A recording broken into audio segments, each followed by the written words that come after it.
I've got an itch I can't scratch, I'm missing a piece that completes a whole part of me, an open wound scar to see. Everybody come here, gather round, welcome to the freak show, the best in town. What the hell's wrong with me? I don't get along with anybody, honestly.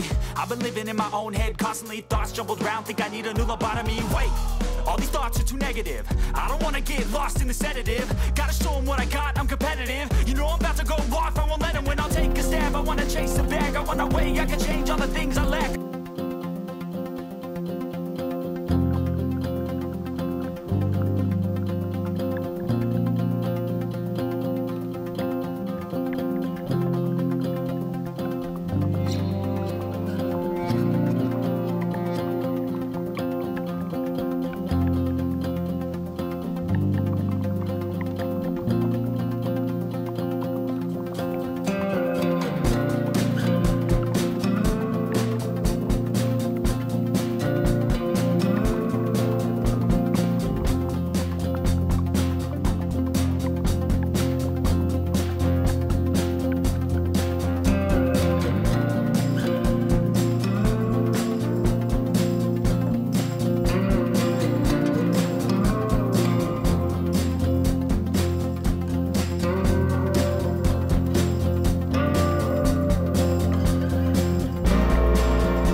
Excuse me, not for me. Extra income? Hindi na kaya ako. PM muna ako dyan. Pas muna ako. Extra income? No. For OFW, I'm already British. Inversión en Filipinas? No quiero invertir en las Filipinas. No quiero tener riesgos. Extra income? No, alam ko na kayo yan. Extra income? Hindi ko na kailangan yan. Stable na ang trabaho ko. Extra income? Ayoko nga! May duty pa ako! Extra income? Oh my God, that is so jolly. Extra income? Easy ako? Ayoko niyan. Extra income? Nora, manon perme. Laki-laki kaya ng sweldo ko. I don't have time for that. Let's enjoy life. Hindi naman ako magtatagal sa abroad eh. Teacher kaya ako, and I know everything. I am working in the best company. Coffee is life, and shopping is lifer. In Italia, la vita è bellissima. Kontento na ako sa aking trabaho.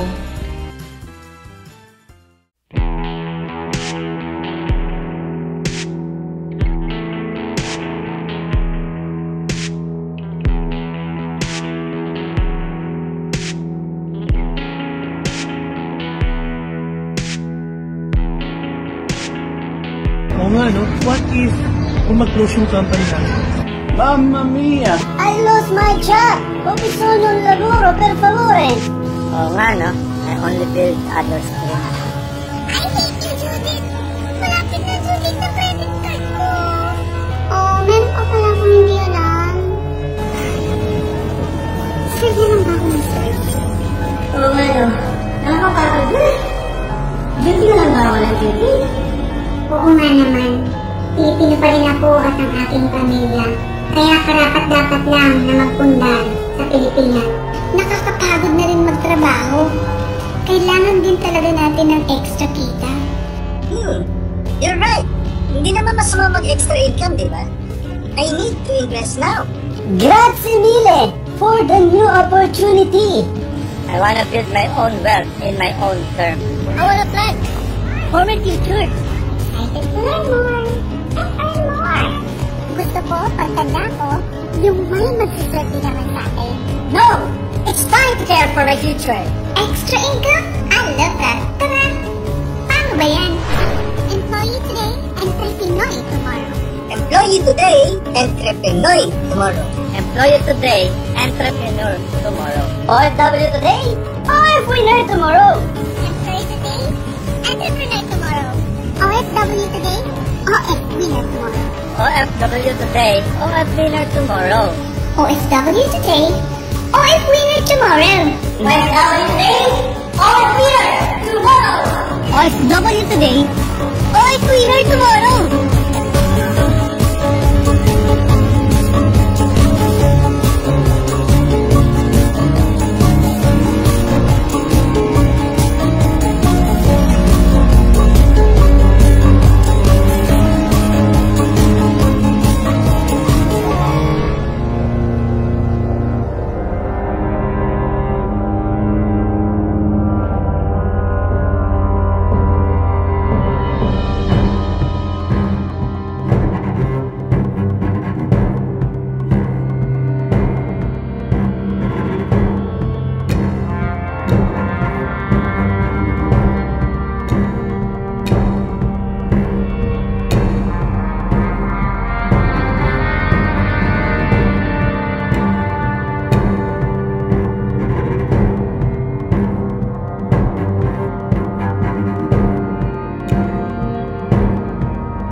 Yung dinanas ko, I started from waiter, then sa sipag, naging manager ako ng mga hotels. Bakit ako na-involved itong real estate? Kasi nakilala ko rin itong friend ko na nag-aalok ng properties. Imagine ilang beses niya akong in-invite sa mga seminar, almost 1 month. Hindi ko talaga siya pinagbigyan. Kasi alam mo na pag nasa hotel ka, sobrang busy. At saka I'm not into investment kasi naisip ko rin naman that time, okay naman yung trabaho ko. Manager, ang laki na sahod, tapos libre pa lahat. Pero hindi ko nabilang na 10 taon na pala ako sa abroad, wala pa akong naipundar. What if mawalan ako ng trabaho? What if tatanda ako? What if may mangyari sa company? So, saan ako pupulutin? So pinagbigyan ko yung friend ko na puntahan yung seminar sa office. Doon namulat lahat mindset ko regarding about investment. Ang real estate pala ang pinaka-ultimate investment for the OFW kasi hindi mo kailangang bayaran ng malaki, wala kang ilalabas na malaking pera, monthly payments lang. So I act immediately in spite of the fear I felt that time. Pero isipin nyo lang, kung palagi kayong takot, wala ding mangyayari sa buhay nyo. All successful people undergo risk. Pero the good thing is they took that risk. And all the best things in life happen also in the other side of your fear. So I took risk that time. I invest one property. 2013, the price that time was just 1.4 million, Studio City. Pero imagine ngayon, magkano na ang properties dyan? Nasa mga almost 4 million, kung hindi ako nagkakamali. So tingnan nyo lang ang kinita ko na wala akong ginagawa. I'm just sitting here sleeping, but my wealth in the Philippines are growing. While you sleep, you're earning. Di ba? Tapos you're letting your money work for you, not you working for money. Ang nakakapagod kasi na tayo palaging naghahanap ng pera, naghahapon kumita, gumising ng maaga para kumita ng pera. Pero andyan para yung property, kahit hindi ka gigising ng maaga, kahit nagbabakasyon ka, kahit tulog ka, kumikita ka ng pera. The good thing is package deal pa. Sabi ng agent ko, kami na rin yung magpaparent dyan. Binayaran ko siya sa loob ng 24 months. Imagine, hindi pa umabot ng 24 months na turnover, na parentahan agad yan ng Freedom Cares. Imagine guys, yung tenant ko ngayon, still siya pa ngayon, I think 6 years na siyang nakatira dyan. Well, hindi ko pa nakita ang unit ko, hindi ko kilala ang tenant ko, hindi ko pa napasok ang unit ko kasi inalagaan ng Freedom Cares, which is part din ng company. Ito pa yung maganda, self-liquidating ang property ko. Hindi na ako nagbabayad nung na-turnover na kasi yung bayad ng tenant, doon din, yun lang din yung pambayad ng property ko. And that's the reason bakit naging 7 ang properties ko. Hindi ko akalain na, makakarami ka pala ng properties. Bakit? Once na maparentahan, hindi na ikaw magbabayad eh. Kumikita ka pa. Then I bought another one. Hanggang naging 7 siya. Itong properties ko, 4 na condominium, 1 condotel, 2 house and lot. 4 din, kumikita na ng rent. Ang sarap talaga ng pakiramdam. So that's the reason bakit din ako nag-retire as early as 40s. I was 40 years old. Nag-retire na ako at nag-focus ako sa real estate. Bakit? Ito din yung maganda. Meron ding business na binigay itong Freedom Business. You buy properties and you sell with us. That's the reason why I earned 11 million. Sa loob ng 7 years, half of the year, part-time ko lang. Huwag lang kayong complacent sa mga trabaho nyo. Huwag kayong matakot kasi pag takot kayo palagi, walang mangyayari sa buhay nyo. Habang buhay kayong magpapayaman sa mga amo nyo. Payamanin nyo sarili nyo. Huwag kayong maghintay. Bakit? Hindi kayo hihintayin ng properties. Don't wait to buy real estate. Buy real estate and wait. Ang real estate, guys, habang buhay yan, nagmamahal. Habang buhay, nag-a-appreciate.